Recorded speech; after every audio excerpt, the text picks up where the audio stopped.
பிறவியிலேயே ஊனமுற்றவர்களாக குழந்தைகள் பிறக்கக்கூடிய ஆபத்தையும் கருவிலேயே குழந்தைகள் மரணிக்கக்கூடிய ஆபத்தையும் இந்த யுத்தம் உருவாக்கி இருக்கிறது என்கிற ஒரு மிக கொடுமையான செய்தி இன்றைக்கு நாசர் மருத்துவமனையினால் வெளியிடப்பட்டிருக்கிறது. அவரை பொறுத்தவரையில ஈரானை எப்படியாவது பேச்சுவார்த்தை மேசைக்கு கொண்டு வந்து விட வேண்டும் என்கிற தேவை இருக்கிறது.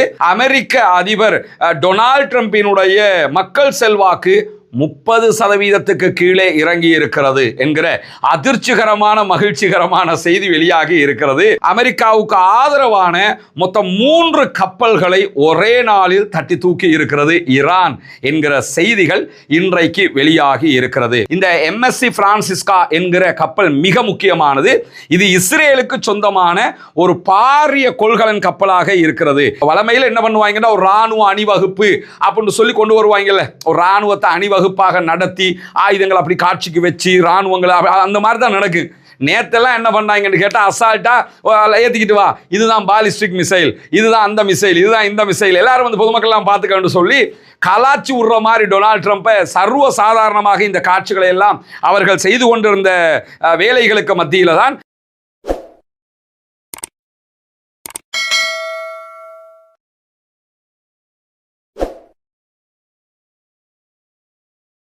அன்றுக்கினிய சகோதர சகோதரிகளின் நம் அனைவர் மீதும் ஏக இறைவனுடைய அமைதியும் கருணையும் உண்டாகட்டுமாக என்கிற உயரிய பிரார்த்தனைகளோடு பாலஸ்தீனம் மீதான இஸ்ரேலிய ஆக்கிரமிப்பு இராணுவத்தினுடைய 2 ஆண்டு கால யுத்தங்கள் ஒரு யுத்த நிறுத்தமாக மாற்றப்பட்டு இன்றோடு 194வது நாட்களை தாண்டி கொண்டிருக்கக்கூடிய சூழல்ல பாலஸ்தீனம் மீது 2 ஆண்டுகள் நடத்தப்பட்ட யுத்த நிறுத்தமாக மாற்றப்பட்டாலும் அங்கு ஏற்படுத்தப்பட்ட விளைவுகள் பல நெடுங்காலங்களுக்கு தொடரக்கூடிய ஒரு மாபெரும் ஆபத்து உருவாகி இருக்கிறது. குறிப்பாக இந்த நிமிடம் வரைக்கும் காசாவினுடைய ரஃபா கடவை திறக்கப்படாமல் இருக்கிறது. முழுமையாக அது ஓபன் பண்ணப்படுகிற பட்சத்தில் தான் அவர்களுக்கு தேவையான உணவுகள், மருந்துகள், சுத்தமான குடிநீர் எல்லாம் கிடைப்பதற்கான வாய்ப்புகள் இருக்கிறது. அதே நேரத்தில் இந்த 2 ஆண்டு கால பாரிய யுத்தம் என்பது உள்நாட்டுக்குள்ள காசாவுக்குள்ள குறிப்பாக பலதரப்பட்ட விளைவுகளை ஏற்படுத்தி இருக்கிறது. அதிலே மிக முக்கியமான ஒரு விளைவு என்னன்னா, பிறவியிலேயே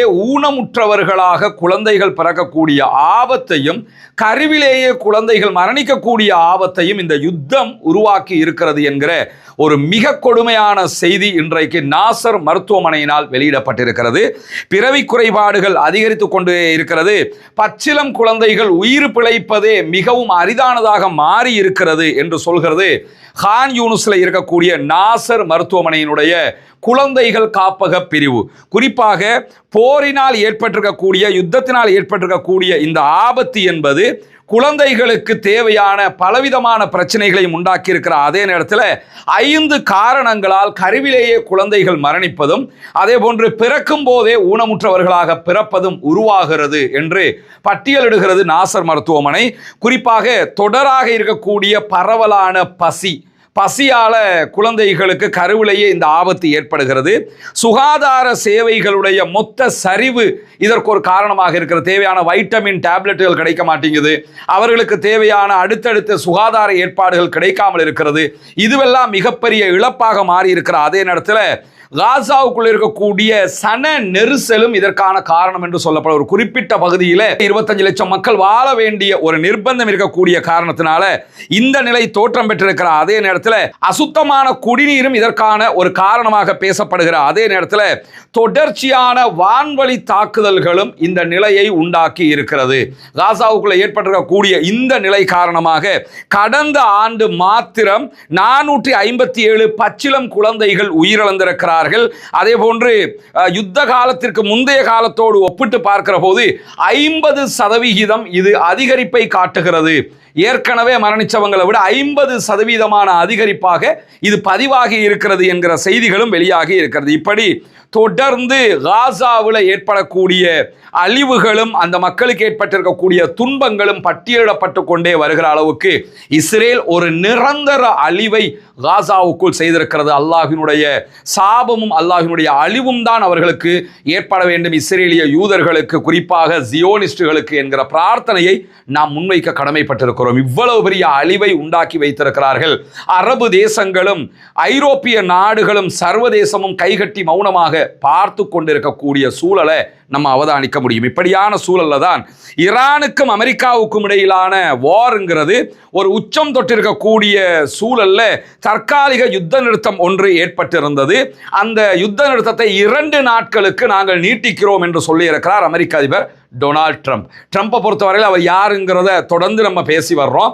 அவருடைய மனோநிலை எப்படி இருக்கிறது என்பதெல்லாம் உலகமே பார்த்து கொண்டிருக்கக்கூடிய சூழல்ல இனிமே டைமே கொடுக்க மாட்டேன், அடுத்தது அடிதான் என்றெல்லாம் பேசுவார். ஆனால் அடுத்து நாங்கள் 2 நாளைக்கு நீட்டிக்கிறோம் பாரு. காரணம் என்னன்னா, அவரை பொறுத்தவரையில் ஈரானை எப்படியாவது பேச்சுவார்த்தை மேசைக்கு கொண்டு வந்து விட வேண்டும் என்கிற தேவை இருக்கிறது. ஏன்னா மீண்டும் ஒரு யுத்தத்தை அமெரிக்க அதிபர் வாயளவுல சண்டை போடலாமே தவிர நிஜமாக சண்டை போட முடியாத ஒரு சூழல் இருக்கிறது. இந்த யுத்தத்தில் அவ்வளவு அடியை அவங்க வாங்கி இருக்கிறாங்கிற காரணத்தினால பேச்சுவார்த்தைக்கு இழுப்பதற்கான வாய்ப்புகளைத்தான் அவர் தேடிக்கொண்டிருக்கிறார். அந்த அடிப்படையில் 2 நாட்கள் மேலதிகமாக யுத்த நிறுத்தம் நீட்டிக்கப்பட்டிருக்கிற புதன்கிழமைங்கிறது வெள்ளிக்கிழமை வரைக்கும் நீட்டிக்கப்பட்டிருக்கக்கூடிய சூழல் அமெரிக்காவில் ஒரு கருத்து கணிப்பு மேற்கொள்ளப்பட்டிருக்கிறது. அந்த கருத்து கணிப்பு பிரகாரம் அமெரிக்க அதிபர் டொனால்ட் ட்ரம்பினுடைய மக்கள் செல்வாக்கு 30% கீழே இறங்கி இருக்கிறது என்கிற அதிர்ச்சிகரமான மகிழ்ச்சிகரமான செய்தி வெளியாகி இருக்கிறது. ஏன்னா கமிங் நவம்பர்ல அங்க ஒரு இடைக்கால தேர்தல் வரை இருக்கிறது. அந்த தேர்தலை இலக்கு வைத்து தான் இந்த யுத்தத்துக்கே அவர் வந்தார். பல காரணங்கள், அதுவும் ஒரு காரணம். நாங்கள் ஈரானை கட்டிச்சிட்டோம், தட்டி தூக்கிட்டோம், ஆட்சியை மாத்திட்டோம், எனவே எனக்கே நீங்க ஓட்டு போடணும், அமெரிக்காவை பாதுகாப்பது தான் என்னுடைய முக்கியமான நோக்கம், இதெல்லாம் பீத்துறதுக்காக தான் வந்தாரு. ஆனா ஒண்ணுமே நடக்கல. இப்பொழுது ஈரானை வச்சு அவருக்கு அங்க டாமினேட் பண்ண முடியாத ஒரு நிலை இருக்கிற காரணத்தினால என்ன பண்ண பார்க்கிறாருன்னு சொன்னா, எப்படியாவது ஈரானை பேச்சுவார்த்தை மேசைக்கு கொண்டு வந்து அதுல சரணடைய வைக்க பார்ப்போம் என்ற ஒரு ட்ரையை பண்ணிக்கிட்டு இருக்கிறாரு. எது எப்படி போனாலும் அவருடைய செல்வாக்கு 30% கீழே இறங்கி இருக்கிறது என்கிற செய்திகள் வெளியாகி இருக்கிறது. இப்பொழுது 48 மணி நேர யுத்த நிறுத்தம் அறிவிக்கப்பட்டிருக்கிறது. இந்த யுத்த நிறுத்தத்தை பொதுவாகவே அமெரிக்க அதிபர் நீட்டிப்பதற்குத்தான் விரும்புகிறார் என்கிற செய்திகள் வெளியாகி இருக்கிறது. காரணம் என்னன்னு கேட்டா, 60 நாள் போர் அதிகார சட்ட காலம் அடுத்த வாரம் முடிவுக்கு வருகிறது. அமெரிக்காவினுடைய பிரதிநிதிகள் சபை அவருக்கு இந்த அனுமதியை கொடுத்தது. அனுமதின்னு சொன்னா, அமெரிக்காவினுடைய பிரதிநிதிகள் சபையில் ஒரு வாக்கெடுப்பு கொண்டு வரப்பட்டது. ஈரான் மீதான யுத்தத்தை தொடரக்கூடாதுன்னு சொல்லி அந்த வாக்கெடுப்பு தோல்வி அடைந்தது. ஒரே ஒரு வாக்கு வித்தியாசத்தில் அதிபர் ட்ரம்பினுடைய தரப்பு ஜெயிச்சாங்க. இது 60 நாட்களுக்கு தான் செல்லுபடியாகும். 60 நாளுங்கிறது இன்னொரு 1 வீக்ல முடிவுக்கு வருகிறது. இந்த 1 வீக்குக்கு பிறகு அவருக்கு இந்த யுத்தத்தை சட்டப்படி தொடர முடியாது. அமெரிக்க அதிபர் அவரே தன்னிச்சையாக ஒரு யுத்தத்தை பண்ணணும்னா அவருக்கு 60 நாட்கள் மட்டும்தான் டைம் கொடுக்கப்படும். அதுக்கு மேலதிகமாக பண்றதா இருந்தா பிரதிநிதிகள் சபையில வாக்கெடுப்பு கொண்டு வரப்பட்டு அதுல ஜெயிக்கணும். ஆல்ரெடி கொண்டு வரப்பட்ட வாக்கெடுப்புல அவர் ஒரே ஒரு வாக்கால தான் ஜெயிச்சிருக்கிறாரு.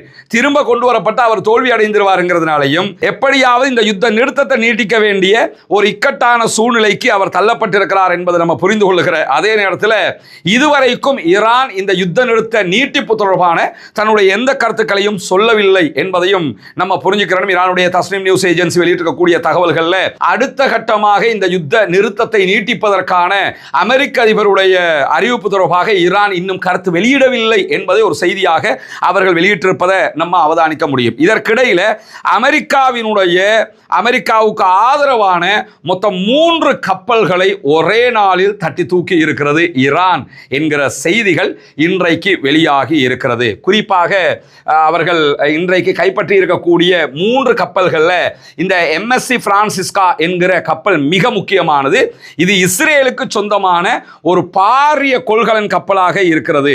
இந்த கப்பலையும் இன்னைக்கு அவங்க தட்டி தூக்கி இருக்கிறாங்க.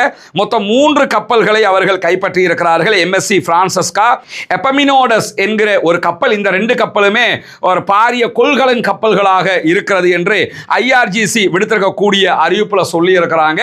மொத்தம் 3 கப்பல்கள். அதற்கு அவங்க சொல்லக்கூடிய காரணம் என்னன்னு கேட்டா, ஹொர்முஸ் ஜலசந்திங்கிறது ஈரானுடைய அண்டர் கண்ட்ரோல்ல இருக்குது. நீங்க அதை தாண்டி போறதாருன்னா எங்க கிட்ட கேட்டுட்டு தான் போயிருக்கணும். நீங்க நினைச்ச மாதிரி எல்லாம் பயணிக்க முடியாது. அப்படி பயணிப்பதற்கு முயற்சி செய்தாலே உங்களை நாங்கள் கைப்பற்றுவோம்.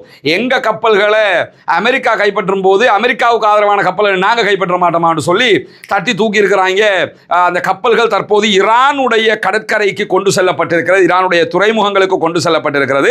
அதை தாண்டி அமெரிக்கர்கள் ஈரானுடைய கப்பல்கள் மீது முற்றுகையை விதித்துக் கொண்டிருக்கிறார்கள். இதற்கு பதிலடியாகவும் இந்த காரியத்தை நாங்கள் செய்திருக்கிறோம் என்று IRGC இன்றைக்கு விடுத்திருக்கக்கூடிய அறிவிப்புல மேலதிகமாக ஹொர்முஸ் ஜலசந்தி மூடப்பட்டிருக்கிறது. நாங்கள் எல்லா பகுதிகளிலும் அமெரிக்க இஸ்ரேலிய ஆதரவு கப்பல்களை கைப்பற்றுவோம் என்பதை அறிவித்திருக்கிறார்கள். இதுல இருந்து என்ன தெரியுதுன்னா, அமெரிக்காவுக்கு வரலாற்றுல எவனும் இப்படி ஒரு டஃப் கொடுத்துருக்க மாட்டாங்க. யுத்தம்னா யுத்தம், சமாதானம்னா சமாதானம், அடின்னா அடி, அமைதினா அமைதி. அதை தாண்டி என் கப்பலை நீ அடிச்சியா, உன் கப்பலுக்கு நான் அடிப்பேன், என் கப்பலை நீ தூக்கினியா, உன் கப்பலை நான் தூக்குவேன் சொல்லி இவ்வளவு பிரம்மாண்டமான வேலைகளை ஈரான் செய்கிறது. இதெல்லாம் அமெரிக்க அதிபர் கனவுலையும் நினைச்சிருக்க மாட்டார். ஏன்டா போய் வம்புல மாட்டிக்கிட்டேன் யோசிக்கிற அளவுக்கு ஈரானுடைய பதிலடிகள் தொடர்கிற அதே நேரத்தில் ஈரான் இன்றைக்கு ஒரு கப்பல் மீது தாக்குதலும் நடத்தி இருக்கிறது. UKMTO என்கிற பிரித்தானியாவுடைய கடல்சார் பாதுகாப்பு அமைப்பு வெளியிட்டிருக்கக்கூடிய அறிவிப்பில் ஒரு கொள்கலன் கப்பல் மீது இன்றைக்கு IRGC-யினுடைய படகு படைப்பிரிவு தாக்குதல்களை நடத்தி இருக்கிறது என்கிற செய்திகளும் வெளியாகி இருக்கிறது. தொடர்ந்து அமெரிக்காவுக்கு, குறிப்பாக அமெரிக்க அதிபருக்கு ரொம்ப குடைச்சல் கொடுத்துக்கிட்டு இருக்கிறாங்க ஈரான்காரங்கிறது தெளிவா தெரியுது. பாவம் வயசான காலத்தில் இவ்வளவு டென்ஷனை கொடுத்துக்கிட்டு இருக்கிறாங்களே ட்ரம்புக்குங்கிற அளவுக்கு நிலைமை மாறி போய் இருக்கக்கூடிய சூழல்ல நேற்று ஈரானுடைய IRGC புரட்சிகர காவலர் பிரிவினுடைய தோற்றம் பெற்ற நாள், அவர்கள் அந்த படைப்பிரிவை உருவாக்கிய நாள்.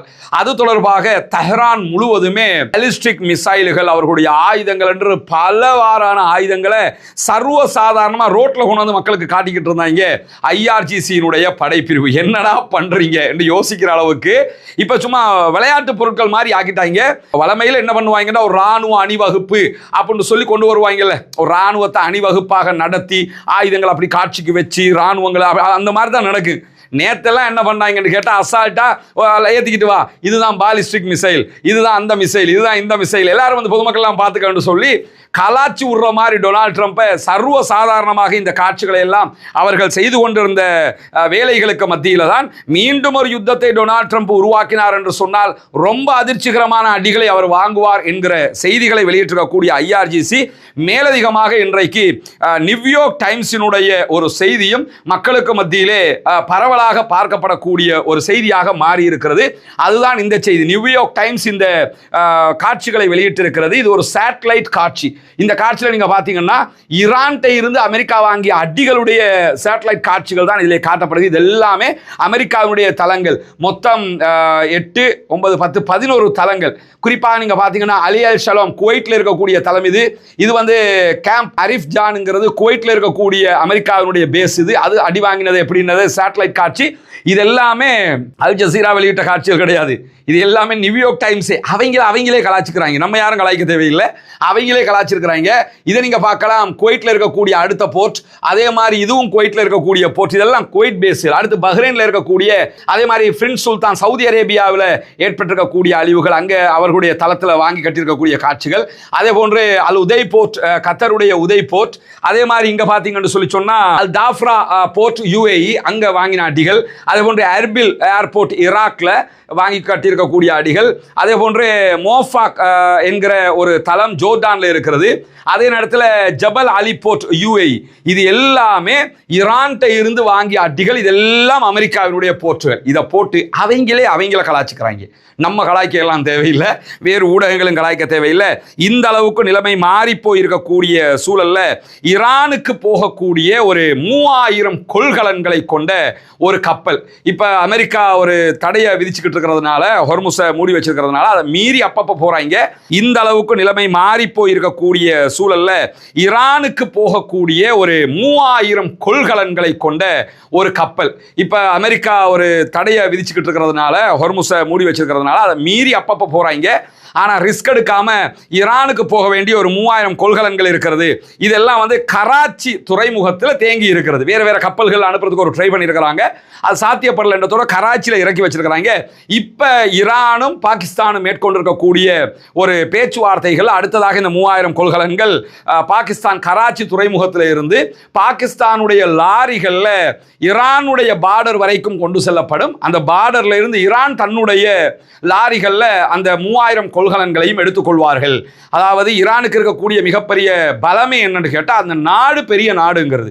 என்னதான் இந்த பக்கமாக பிளாக் பண்ணாலும் அடுத்து பாகிஸ்தான் வழியாக, ஆப்கான் வழியாக, பல நாடுகள் வழியாக அவங்க எல்லையை பகிர்கிற காரணத்தினால அவர்களுக்கு தேவையானதை பெற்றுக்கொள்வதற்கான வாய்ப்புகளும் இருக்கிறது. அந்த அடிப்படையில் தான் இந்த மாதிரியான ஒரு ஏற்பாட்டை செய்திருக்கிறார்கள்.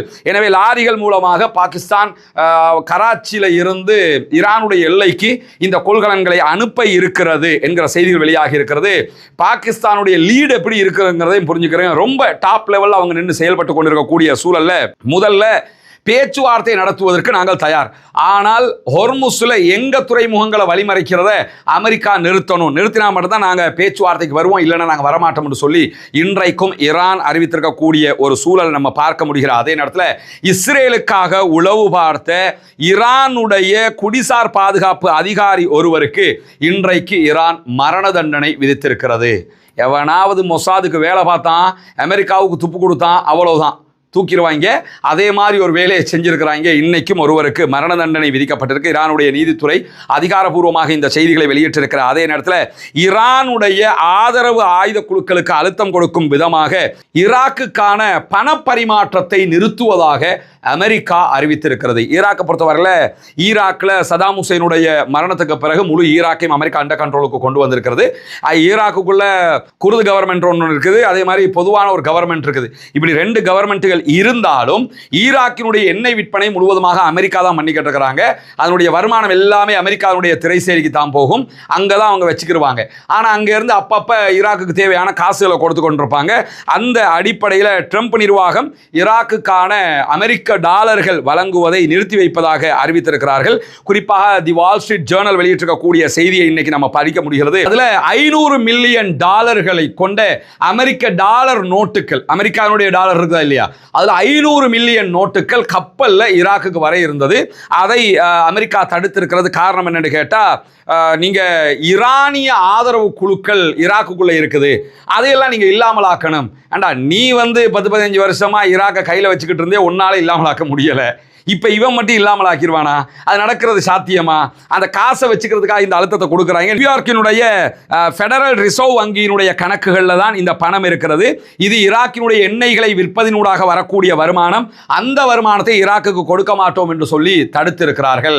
ஈராக்கியர்கள் சதாம் ஹுசைனை விரட்டி எவ்வளவு பெரிய சிக்கலுக்குள் மாட்டிக்கொண்டிருக்கிறார்கள் என்பதையும் நம்ம புரிய முடியும். அமெரிக்காவை பொறுத்தவரையில் அடுத்த நாடுகளில் எண்ணெய் வளத்தை எடுக்கணும், அதை விற்கணும், தான் உழைச்சிக்கணுங்கிறதுக்காக தான் இவ்வளவு பண்ணுறான். இவன் போய் முட்டின ஒரே இடம் ஈரானிடத்துல மட்டும்தான் என்பதை நம்ம புரிந்து கொள்ளுகிற அதே நேரம் இலங்கையினுடைய கிழக்கு பகுதிகள் பொத்துவில்ல செய்து வரக்கூடிய இஸ்லாத்தை ஏற்றுக்கொண்ட சகோதர சகோதரிகளுக்கான வீடு கட்டும் கட்டுமான பணிகளுக்கு தந்து உதவுங்கள் என்று சொல்லி, ஏன்னா ஜக்காத்தை பெறக்கூடிய தகுதி படைத்த 8 கூட்டத்தாரில் இந்த இஸ்லாத்தை ஏற்றுக்கொண்ட சகோதரர்களும் அடங்குகிறார்கள். அவர்கள் ஏழைகள் என்கிற காரணத்தினால அவர்கள் மிஸ்கீன்கள், அதே போன்று ஃபக்கீர்கள் பட்டியலையும் வருவாங்க. மொத்தத்தில் ஜக்காத் பெறக்கூடிய 8 கூட்டத்தில் 3 கூட்டத்தினுடைய நன்மைகள் அவர்களுக்கு கொடுக்கக்கூடிய உதவிகளால் நமக்கு கிடைத்துவிடும் என்கிற செய்திகளை உங்களுக்கு நம்ம தொடர்ந்து சொல்லிக் கொண்டு வந்தோம். அங்குள்ள காட்சிகளையும் நம்ம காட்டியிருந்தோம்.